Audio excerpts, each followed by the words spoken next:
तो आज मैं बात करने चाह रही हूँ how to get pregnant fast. बहुत सारे कपल्स हैं वो बहुत प्लान करते हैं कि हाँ अब हमें नेक्स्ट मंथ में प्रेग्नेंट होना है, पर ऐसा होता नहीं है कि सब कुछ प्लानिंग के अकॉर्डिंग जाए। पर कुछ चीज़ें हैं जो आपके चांसेस बढ़ा सकती हैं अगर आप कुछ बातों का ख्याल रखें। तो सबसे पहली बात जो आती है कि आपको अपने लाइफस्टाइल को अच्छा रखना है। लाइफस्टाइल को अच्छा रखने का मतलब है कि आपको बहुत सारे हेल्दी फूड्स खाने हैं, जंक फूड अवॉइड करना है।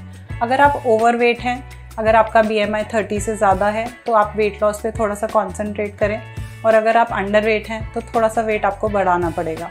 एक प्री कंसेप्शनली एक OBGYN से मिलना एक अच्छा डिसीजन होगा, क्योंकि वो आपको कुछ प्रीनेटल वाइटामिन्स पे स्टार्ट कर सकता है, जैसे कि फोलिक एसिड जो लेना ज़रूरी है जो भी कपल्स प्रेगनेंसी के लिए प्लान कर रहे हैं। कुछ फूड्स हैं such as strawberry, spinach, beans, orange juice, इन सब में नेचुरली आपको फोलेट मिलेगा। तो इन सब की रिक्वायरमेंट जो है आपको अपनी डाइट में बढ़ानी होगी।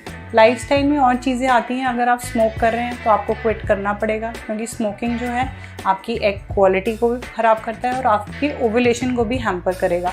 अगर आप अल्कोहल ले रहे हैं, you have to stop alcohol. No amount of alcohol is safe in pregnancy. An occasional glass of wine may be, but it is better to avoid all types of alcohol when you are planning for a pregnancy. कुछ exercise करना आपके लिए अच्छा रहेगा। अगर आप daily routine में 30 minutes की एक्सरसाइज इंक्लूड करेंगे तो आपका वेट के लिए भी अच्छा रहेगा। और डिस्ट्रेस करना बहुत ज़रूरी है। अगर आपको कोई स्ट्रेस है तो उसके बारे में किसी फ्रेंड से बात करना या अपने पार्टनर से बात करिए, क्योंकि स्ट्रेस जो है आपकी फर्टिलिटी को बहुत हैम्पर करता है और आपकी ओवुलेशन में भी प्रॉब्लम्स करता है। अगर आप एक्सेस में कैफ़ीन ले रहे हैं, चाय या कॉफ़ी, तो उसको कट डाउन करके 1 to 2 कप्स पे आ जाइए, क्योंकि जो है एक्सेस ऑफ कैफ़ीन भी जो है वो आपकी ओवुलेशन को हैम्पर करता है। जैसे कि मैंने बताया कि आपको एक अच्छा lifestyle, you have to quit smoking, you have to stop alcohol, you have to distress, you have to include lot of exercise. बहुत एक्सेस में भी एक्सरसाइज नहीं करनी है, क्योंकि वो भी ओवुलेशन को हैम्पर कर सकता है। तो जस्ट अ 30 मिनट वॉक और any form of exercise you like, yoga, dance, Zumba, you can include that in your curriculum.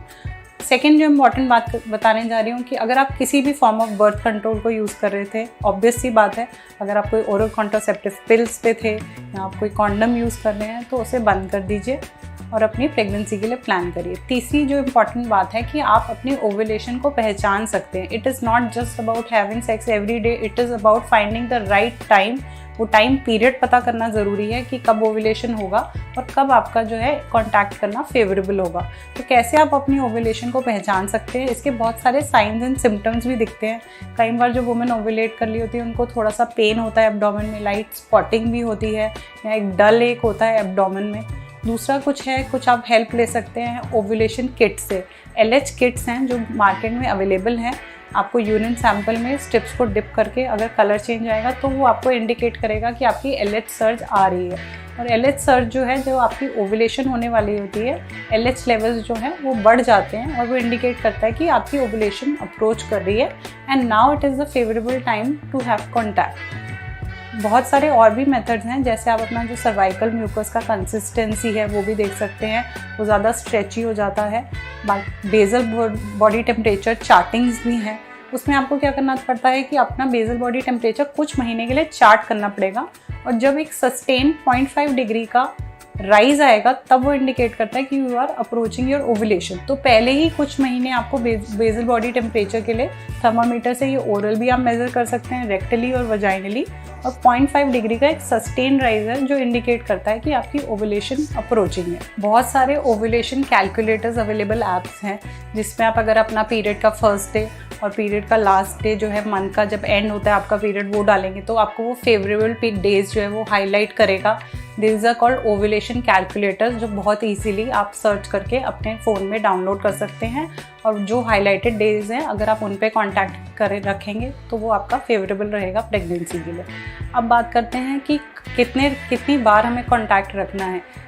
जैसा कि कहते हैं कि everything of excess is not good, तो ऐसा नहीं है कि रोज़ आपको कांटेक्ट रखना है, क्योंकि अगर आप रोज़ कांटेक्ट रखेंगे तो आपके पार्टनर का जो स्पर्म की क्वालिटी है वो इतनी अच्छी नहीं रहेगी। So they say every alternate day contact is also enough. So it is not कि you have to do it every day. And इसको एक चोर की तरह मत बनाइए। अगर आप, क्योंकि आपका कोई प्रोजेक्ट नहीं है जिस पे आप काम कर रहे हैं, जितना इसको लाइट हार्टेड रखेंगे ओवर थिंक नहीं करेंगे उतना ये और अच्छे से वर्क करेगा। एंड कोई लुब्रिकेंट्स यूज़ करने के लिए इस टाइम पे अगर आप कंसीव करने की कोशिश कर रहे हैं तो बेटर है आप नहीं यूज़ करें, क्योंकि जो है ये स्पर्म के पे इफ़ेक्ट करते हैं, तो लुब्रिकेंट्स को अवॉइड करिए।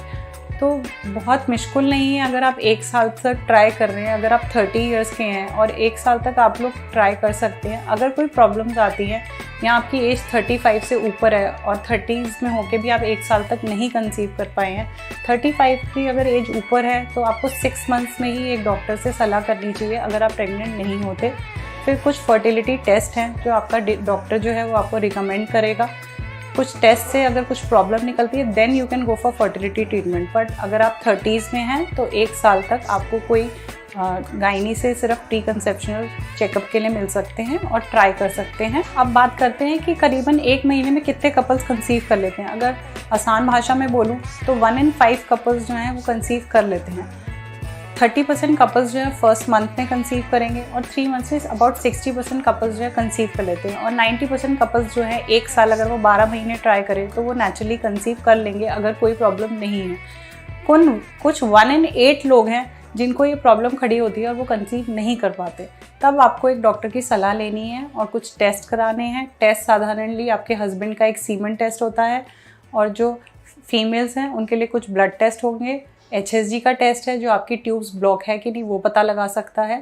तो इन टेस्ट के माध्यम से हम अगर कोई प्रॉब्लम है तो उसका पता कर सकते हैं और उसका ट्रीटमेंट एक फर्टिलिटी स्पेशलिस्ट से मिलके आप कंसल्ट कर सकते हैं।